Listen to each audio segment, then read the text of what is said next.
untuk musola Al-Mu'awanah ini. Kapanpun diundang saya siap datang, asalkan cocok aja ya Pak ya. Enggak, cocok waktunya Pak, bukan cocok yang lain-lain. Aduh bapaknya si amplop aja. Aku tak seburuk yang bapak kira lah.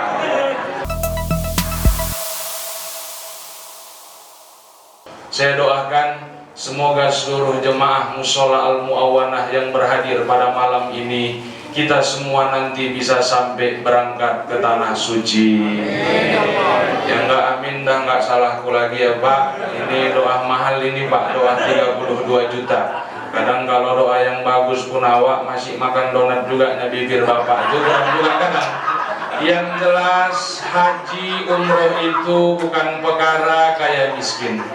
Ibu yang belum pernah nengok Ka'bah jangan putus asa ya Bu. Enggak pun mungkin hari ini rezeki ibu, suatu saat nanti bisa jadi rezeki anak, menantu, cucu. Yang jelas jangan kita berhenti berdoa kepada Allah. Kalau Allah sudah berkehendak, tidak ada yang tahu kita bisa berangkat atau tidak. Bahkan tahun semalam Bu, di Mataram disiarkan di TV One, bapak-bapak di NTB Nusa Tenggara Barat, kerjaannya Pak, tukang sapunya di jalan, dikumpulkannya Bu rupiah demi rupiah selama 42 tahun. Alhamdulillah haji tahun semalam bisa memenuhi panggilan Allah untuk berangkat ke Mekah kalau Allah sudah berkehendak Pak. Bahkan semalam di Kabupaten Langkat, tetangga istri saya, nenek-nenek tukang kusuk, ibu pikir bisa berangkat haji ke Baitullah. Tukang kusuk Ustaz, ya macam mana ceritanya Pak Ustaz? Rupanya nenek ini Pak ngusuk istri mantan manajer Caltex, stroke setahun nggak bisa jalan. Berobat kemana-mana nggak baik Bu, ke Singapura nggak baik, Penang nggak baik, Jakarta nggak baik. Dikusuk nenek nih, jalan ibu tuh. Semua heran, anak-anak heran, menantu heran, tetangga sebelah rumah heran, nenek tukang kusuk ini pun heran. Kok jalan lah ibu di dalam hati nenek itu juga. Udah jalan ibu nih 3 hari, datang ke rumah nenek itu. Apa kata ibu tuh, Nek? Izin Allah perantara nenek aku udah bisa jalan Nek, nenek buat. Saya sudah sepakat Nek sama bapak di rumah. Tahun depan nenekku daftarkan haji berangkat ke Baitullah. Kalau Allah sudah berkehendak Bu. Bahkan semalam di Tembung Pasar 10 jemaah pengajian saya, bapak-bapak Pak, depan teras rumahnya nanam kacang tanah Pak, 3 rantai, berangkat haji ke Baitullah. 3 rantai Ustaz, iya, dijualnya kacangnya Pak Ustaz, sak tanah-tanahnya dijualnya. Ya kalau kacangnya nggak cukup lah Pak, bapak pun cemana. Yang jelas bukan perkara kaya miskin. Mudah-mudahanlah kita semua yang hadir malam ini duduk di musola Al-Mu'awanah ini, semua nanti kita bisa sampai berangkat ke tanah suci. Apalagi Bu ya, daftar tunggu porsi keberangkatan haji di zaman si Joko Widodo ini. Kalau semalam menang Prabowo Subianto pilihan saya, mungkin lain lagi ceritanya. Semalam saya dapat langsung kabar dari Bapak Pelaksana Tugas Kepala Kantor Kementerian Agama Sumatera Utara, Pak Haji David Saragi. Kalau Bapak Ibu semuanya nanti daftar hari Senin besok di salah satu bank syariah Indonesia, itu khusus untuk Kota Medan, Bapak Ibu semuanya bisa berangkat 13 atau 14 tahun yang akan datang. Lama luar biasa. Makanya bagi kita yang hari ini mungkin terlalu lama untuk menunggu porsi keberangkatan haji, ada salah satu paket ibadah yang kata Nabi Muhammad pahalanya sama seperti orang yang mengerjakan ibadah haji ke Baitullah. Apa ibadahnya Pak Ustaz? 3 minggu yang lalu baru saja kita rayakan bersama ibadah kurban sebagai bentuk rasa kesyukuran kita atas nikmat yang hari ini banyak Allah berikan untuk kita semuanya. Karena hidup ini mohon maaf saya ya Bu, yang kita cari di dunia ini bukan perkara banyaknya Pak, tapi perkara berkahnya. Pandailah kita untuk mensyukurinya. Jangan pernah kita pelit-pelit punya harta.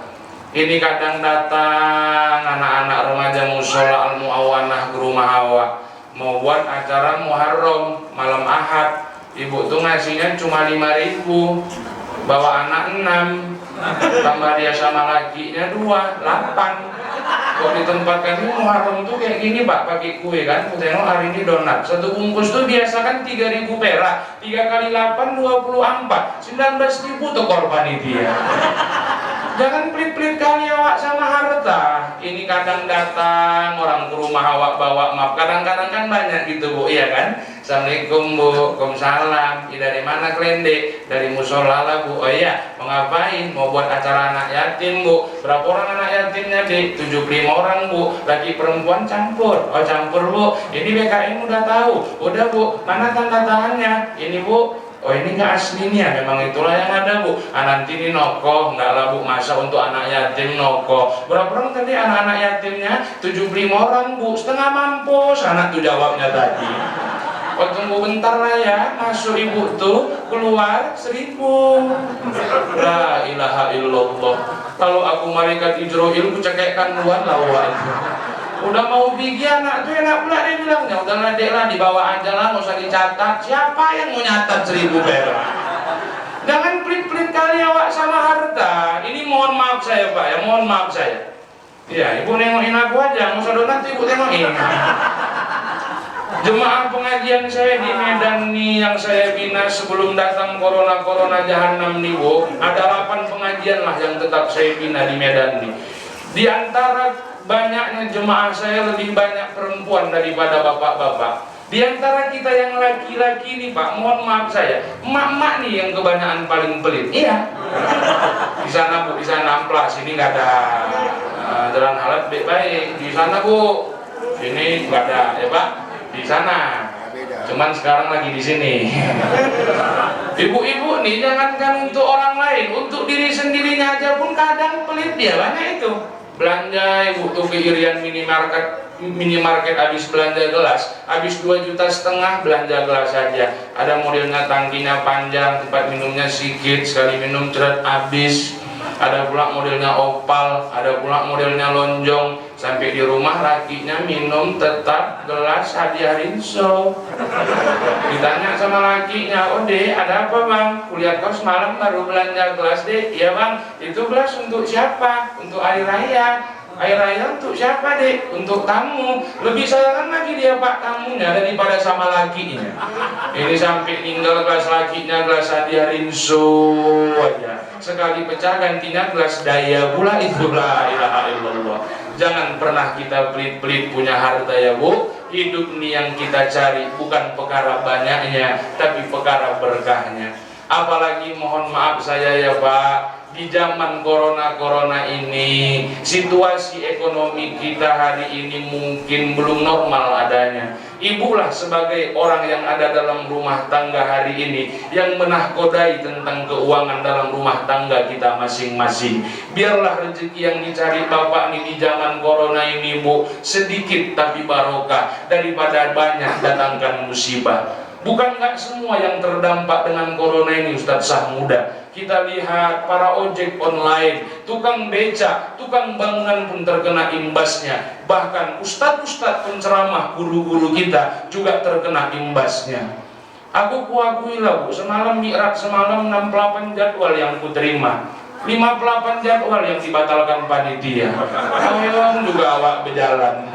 Tapi yang jelas semuanya kita kembalikan kepada Al-Quran. Allah sudah mengajarkan kita sebagai hambanya. Lihat Quran surah Al-Baqarah ayat 45, wasta'inu bis-sabri was-shalah. Jadikanlah sabar dan sholat itu sebagai penolongmu, kata Allah Subhanahu wa ta'ala. Rezeki yang dicari bapak ini bekerja Bu, janganlah kita banyak tuntutan, biarlah sedikit tapi barokah daripada banyak datangkan musibah. Karena kan memang ada istilah yang mengatakan ya Bu, di balik suami yang sukses itu pasti ada seorang istri yang solehah baik di belakangnya. Begitu juga suami hancur hari ini di dunia. Karena apa? Karena bisikan istri yang tak beres yang ada di belakangnya. Makanya pelan-pelan ayolah, ini momentum dalam tahun baru Islam. 1442 Hijriah.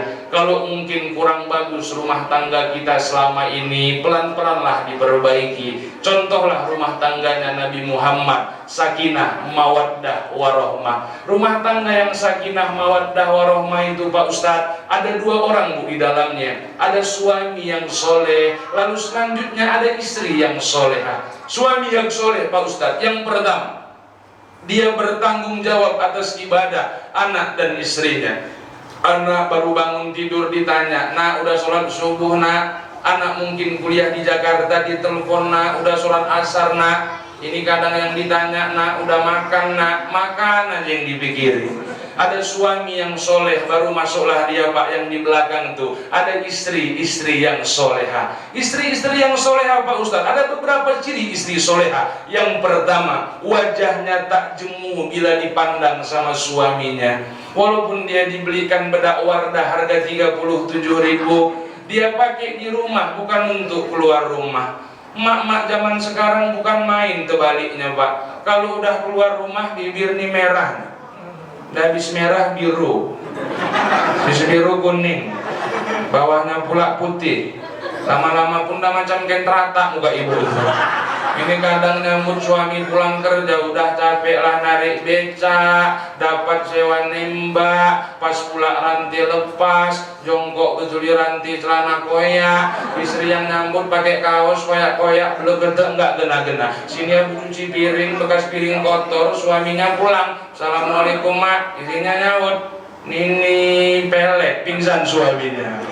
Ibu-ibu, kata Nabi, jangan marah Bu. Siapa wanita yang berhias keluar rumah hanya untuk mendapat sanjungan dari laki-laki lain, sepanjang dia keluar, semua malaikat mengutuk dia. Oh, jadi pergi undangan nggak boleh bersolek ya Pak Ustadz? Boleh, ya tapi sekedarnya aja lah. Jangan pula aku ceramah di musola Al-Mu'awanah nih minggu depan, besok pergi undangan asal-asalan. Pakai kaos susu bendera, di atas berikan anduk, pakai selop yang sebelah bak kado. Ditanya tetangganya, "Mau kemana Kak? Undangan." Ya lo pakaiannya kok kayak gitu. Ya tapi disuruh sama Ustadz gila semalam tuh, kata pula. Aku pula yang digila-gilakan. Padahal awak ngajarkan yang bagus-bagus. Ada rumah tangga yang sakinah, mawaddah, warohmah. Pak, walaupun memang Bapak nggak nanya ya Pak, saya alhamdulillah sudah hampir mau 5 tahun Pak berumah tangga. Tapi pelan-pelan saya sebagai suami yang biasa-biasa ini mau mencontoh bagaimana Muhammad itu memimpin dalam rumah tangganya Pak. Pernah dikatakan dalam sebuah kitab kecil, nama pengarang kitab ini Syekh As-Suyuti, nama lengkapnya Jalaluddin As-Suyuti, mengatakan bahwa Muhammad itu Pak asalkan sore-sore keluar rumah, gak malu dia Pak megang tangan istrinya Siti Khadijah kemana-mana. Padahal umur Siti Khadijah lebih tua dibandingkan Nabi Muhammad Sallallahu Alaihi Wasallam. Makanya sebelum Muharram ini semalam saya amalkan ini Pak. Pas waktu berangkat ke Carrefour, ke pajak ikan lama, ke toko emas, saya pegang Bu tangan istri saya, biarlah agak lebih sedikit ditengok orang.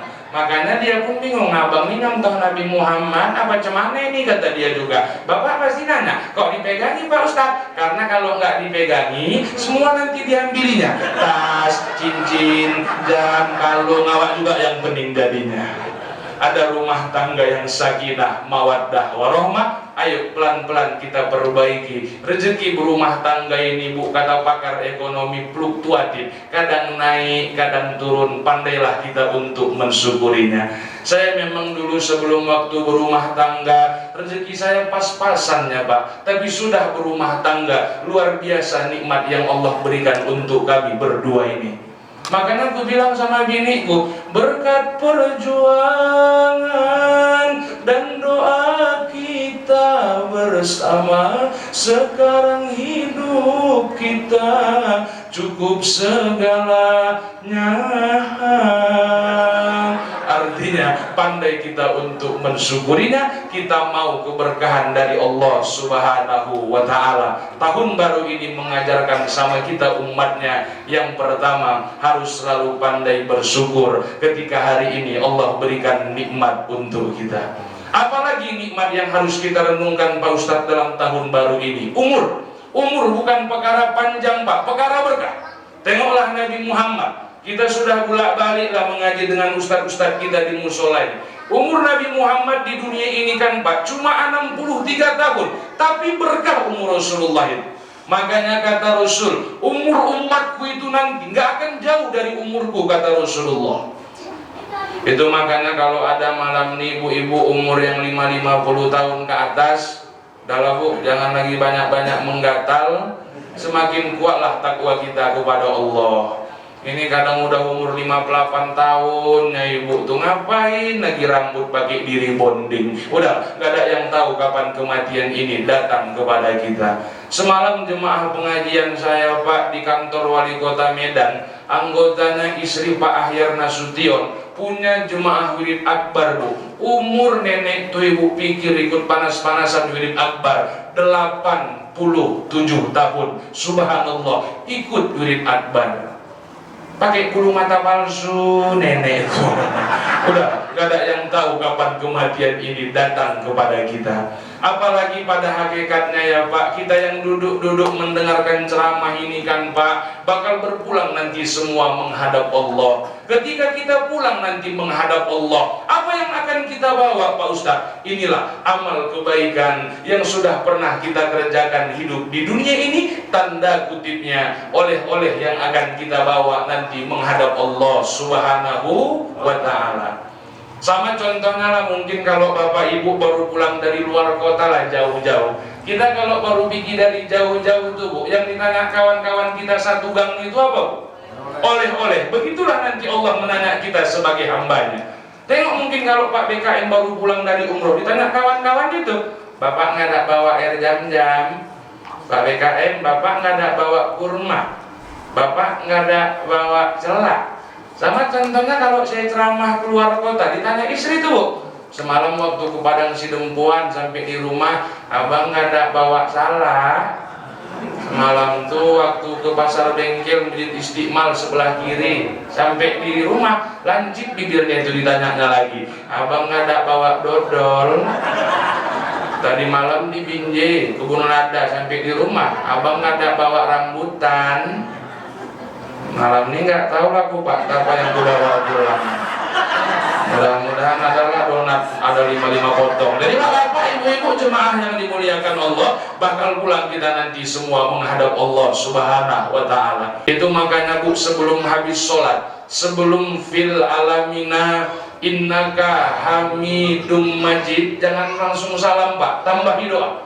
Tuan Arsad Al-Banjari dalam kitabnya Sabilal Muhtadin memberikan bimbingan kepada kita lewat hadis Nabi dengan membaca doa, Allahumma inni a'udzubika min azabil qabri wa min azabin nari wa min fitnatil mahya wal mamati wa min syarri fitnati masih dajjal. Doa apa ini Pak Ustaz? Doa supaya terlepas dari siksa kubur. Mudah-mudahan dapat kita amalkan dalam kehidupan kita bersama.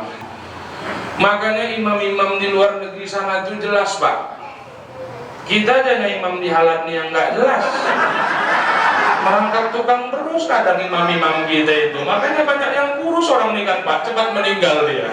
Makanya yuklah muliakan orang yang hari ini dirinya dekat dengan Al-Quran. Saya hari ini termasuk seringlah diundang orang ceramah masuk Pemkab, Pemko Sumatera Utara nih Bu ya, bukan sombong. Kalau namanya sudah ulang tahun Pemko Medan, gak sayang pemerintah akhir zaman nih ngundang artis dangdut dari Jakarta Ayu Ting Ting untuk nyanyi nanti ke lapangan Benteng Kota Medan. Satu lagu berani kita bayar lagu Ayu Ting Ting itu 150 juta, padahal Ayu Ting Ting cuma menunjukkan alamat yang salah.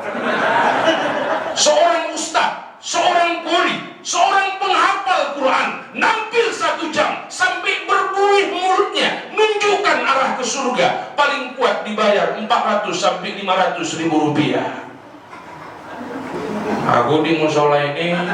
Jadi bapak-bapak, ibu-ibu, jemaah yang dimuliakan Allah, inilah saya Muhammad Yasir Tanjung menyampaikan ceramah dengan gaya otodidak saya. Kalaupun kita harus sedikit tertawa dengan ceramah itu, silahkan kita tertawa. Tapi yakinlah Pak, tertawa itu hanya metode dakwah saja, supaya kita tak jenuh untuk mendengarkannya. Kalau bapak ibu cerdas, ada hikmah yang saya sampaikan itu tadi. Ya kalaupun bapak ibu kurang dengan ceramah saya, insya Allah lah untuk musola Al-Mu'awanah ini kapanpun diundang saya siap datang, asalkan cocok aja ya Pak ya.